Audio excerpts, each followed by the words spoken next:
ఉంటుంది.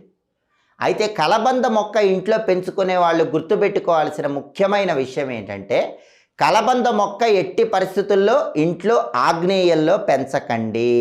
ఆగ్నేయంలో కలబంద ఉండకూడదు. ఈశాన్యంలో కానీ వాయువ్యంలో కానీ కలబంద మొక్కను ఉంచుకోవాలి.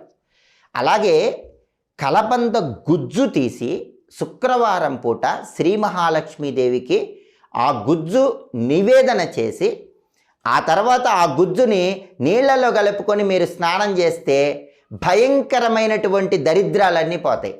అష్టదరిద్రాలు పోయి అష్టైశ్వర్యాలు కలగాలంటే శుక్రవారం ఒక అద్భుతమైన పరిహారం పాటించాలి. అదే కలబంద గుజ్జు పరిహారం. అది కూడా ఎప్పుడు చేయాలి? శుక్రవారం సాయంకాలం ప్రదోష కాలంలో చేయాలి. ప్రదోష కాలం అంటే సూర్యాస్తమయానికి ముందు వచ్చేటటువంటి 24 నిమిషాల కాలాన్ని ప్రదోష కాలం అంటారు. ఆ ప్రదోష కాలంలో మీరేం చేయాలి?